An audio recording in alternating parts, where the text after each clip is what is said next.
Hey Reddit, I thought I'd share this with you. So, I'm 28 and had been with my girlfriend Lily, who is 26, for a little over a year when the cracks started to show. At first they were hairline fractures, barely noticeable, easy to ignore. A little extra time on her phone, the shift in how quickly she'd respond to my texts, the way she'd suddenly flip her phone over when I entered the room. Nothing concrete, just vibes. And trust me, I hate relying on vibes. I'm not a paranoid boyfriend. I don't do the whole "who are you texting" thing. But something about Lily's behavior just changed. We met on Tinder, ironically enough. But once we hit it off, we both agreed to delete the app. She made a point of showing me her deleting it, and I did the same. We even joked about how wild it would be if we ever saw each other on there again. Well, that joke aged like milk. Fast forward to a month ago. We were sitting on the couch watching some crime doco she was obsessed with. She got a notification, screen lit up. Tinder, plain as day. Not a message. Not a subtle push. It literally said, "You have a new match." I didn't say anything. Just mentally screenshotted the moment. I watched her casually slide the phone off the armrest and tuck it between her legs like nothing happened. "Who was that?" I asked, eyes still on the TV. She didn't miss a beat.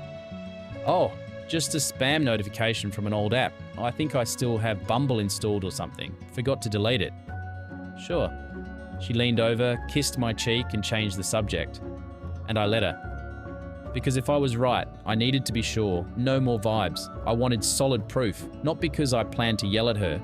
Not because I wanted a fight. But because if she was really doing what I suspected, I was going to destroy her trust the way she was trying to destroy mine. So I waited, patiently. The next few days I played it cool, gave her space, acted normal, but I started watching her more closely.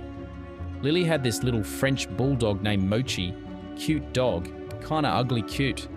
She was obsessed with it, took it everywhere. Her Tinder bio when we first met even had the line, "Love my Mochi more than I love most people." That was when the plan formed. One night while she was asleep, I made a burner Tinder account. I used an AI-generated face of some decent-looking guy. Mid-30s, gym body, but not fake-looking. I gave him the name Max. And for the bio? "If your dog's name is Mochi, we're getting married." That's it, that was the bait. I set the radius to 5 kilometers and started swiping. Left, left, left, until suddenly, there she was. Lily, my girlfriend.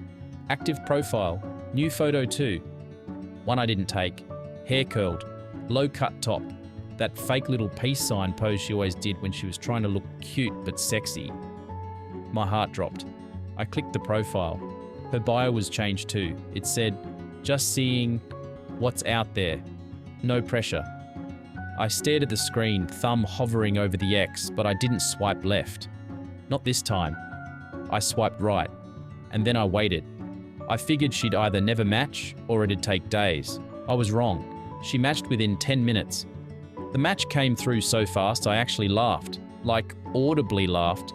She was either swiping like a maniac while I was lying next to her some nights, or she had a habit of checking Tinder right before bed. I stared at her profile for a solid minute after the match. Same smirk, same eyes. That bio haunted me. Just seeing what's out there. No pressure. No pressure? Right. Just the pressure of betraying someone who cooked you dinner 2 hours ago and watched you sob over that stupid episode of Grey's Anatomy for the 5th time. Anyway, I waited a day before messaging her. Had to play it cool.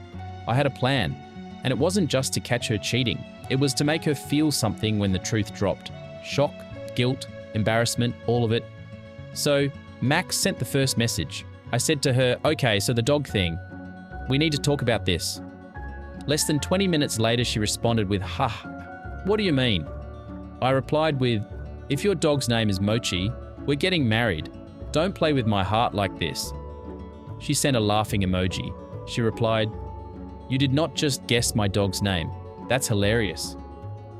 "Fate's wild sometimes," I replied. She instantly commented back saying, "You're not secretly a stalker, are you?" I almost choked. I was literally 3 rooms away from her actual boyfriend. The real stalker was her, snooping around Tinder for fun while acting like our relationship was totally fine. I played it smooth. I made Max charming, a little sarcastic, just the way she liked. I mimicked my own texting style just enough to stay believable, but changed it up so I didn't spook her. She was into it. By day 2 of chatting, she was full on flirting. She asked my fake profile what I do for work and then jokingly said, "You're not a serial killer, right?" I jokingly said, "Architect. I build things and break hearts." I am not an architect, but I figured if I was going to catfish my girlfriend, I might as well pretend to be the guy I always felt she wished I was. More creative, more artsy, more mysterious. She was buying it. She told me she was in between things. Didn't mention she was in a relationship. Told Max she was just taking time to explore, that she'd been burned in the past and was just seeing who's out there. Right, burned. I guess burned now means still in a relationship but vibing with strangers. She even asked Max to swap Instagrams. I made a fake one with a couple of AI-generated beach shots and coffee shop aesthetics. It passed the test. Now here's where it got interesting. On day 3, Lily asked Max out for drinks. She said, "There's a wine bar in Newtown I love. Want to meet there?" At this point, I could feel my hands sweating. This was it. This was the proof. This wasn't just some curious swipe. She was actively planning to cheat, but I wasn't going to just catch her. No, I wanted her to walk right into it. I replied, "Let's do it." Friday night? She said yes, so I made the reservation, under Max, and then I got to work. I printed the entire chat log. I saved every screenshot. I even saved her bio, just in case she tried to change it later. I planned everything down to the minute, because Friday night, Max wasn't going to show up. I was. Friday night came. She dressed up like she was meeting royalty. Curled hair, little black dress, red lipstick. Told me, and get this, that she was grabbing drinks with an old uni friend she ran into last week. "Oh yeah?" I asked. "Anyone I know?" No one you'd remember." Right. She left at 7:15. Reservation was for 7:30. I waited until she got to the bar, tracked her on Find My iPhone, which she forgot she still shared with me, and then I made my move. I got in my car and drove. I parked across the street from the wine bar. Watched through the window as she sat at a table for 2, constantly checking her phone. She ordered a wine, waited, looked around, waited. Then she texted Max. She said, "Hey, you coming?" I waited exactly 3 minutes. Then I walked in. She didn't see me at first. I approached from behind and watched as she stared at her phone. I leaned in close and said, "Is this seat taken? Or are you just saving it for a Tinder match named Max?" She froze, turned, and the color drained from her face faster than I ever thought possible. Lily's mouth hung open. She blinked twice, lips parting like she was about to say something, anything, but no words came out. Just this awkward, twitchy silence, like her brain couldn't compute what was happening. I didn't sit down. I just stood there, tall, calm, watching her unravel in real time. She looked around quickly, probably hoping no one nearby heard what I'd said. But the wine bar wasn't exactly a nightclub. It was quiet, cozy, the kind of place where people do hear things. One guy even looked over his glasses at us like this was about to be the free entertainment of the night. "Jake," she finally muttered, like saying my name would rewrite reality. "What are you doing here?" "Oh, I was just in the neighborhood," I said. "Heard this place had great wine, and even better liars."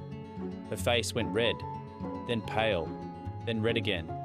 "Look, I held up my hand.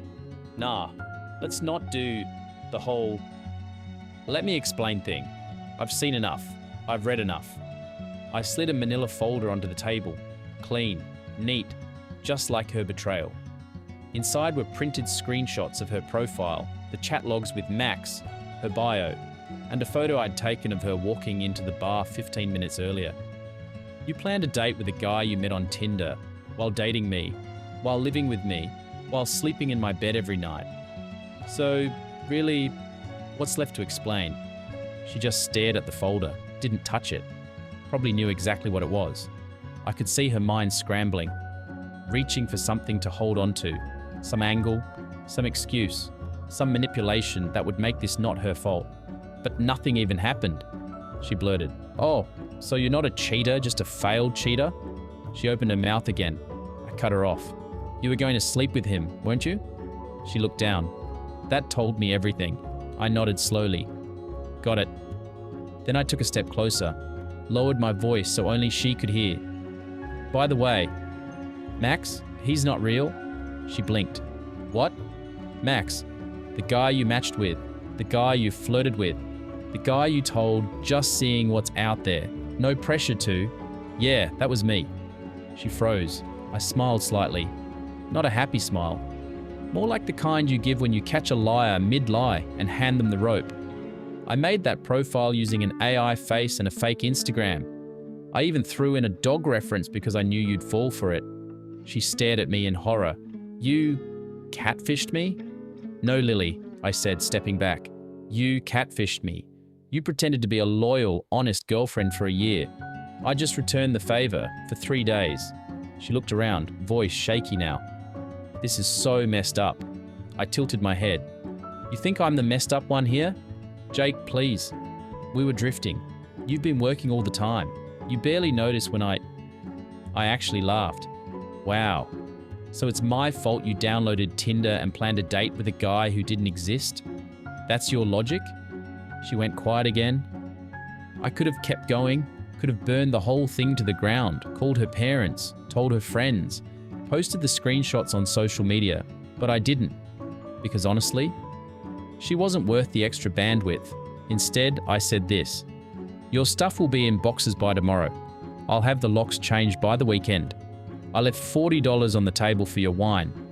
Order another one, you'll need it. And I walked out. Didn't look back. Didn't need to. The silence after the storm was glorious. The night I left the wine bar, I went home, packed her essentials into boxes and set them neatly by the door. I didn't rip up her clothes. I didn't burn her photos. I didn't touch Mochi. The dog didn't cheat on me. I just erased her, changed the Netflix password, logged her out of Spotify, blocked her number, told my landlord she was moving out, and I left a polite note on top of the boxes. You matched with Max. Now you can live without Jake. She came by the next morning when I wasn't home, took the boxes, left a single post-it on my kitchen counter that said, you didn't have to be this cruel. Cruel? No, Lily. Cruel's watching me buy you flowers for your birthday while you swipe left and right in secret. Cruel's crying on my shoulder about how no one's loyal anymore when you've got Tinder installed on your locked phone. Cruel is pretending love is still real while your thumb is busy searching for your next what if. What I did, that was closure. The first week was tough, not because I missed her, but because I felt humiliated. It's one thing to get cheated on. It's another to catch it unfolding in real time, knowing you're still being lied to with every fake kiss and phony love you. I told a few close friends what happened. Reactions ranged from holy shit savage to bro, you need to make this a movie. The guys took me out for drinks.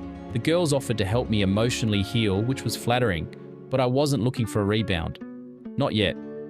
Instead, I poured myself into the gym, got a haircut, switched up my wardrobe, finally went back to playing guitar. I even re-downloaded Tinder, not to date, but just to be visible. Let her see me. And she did. A week later, I got a DM on Instagram from one of her friends, Nicole. It said, Lily told me what happened, and honestly, good on you, she's been a mess.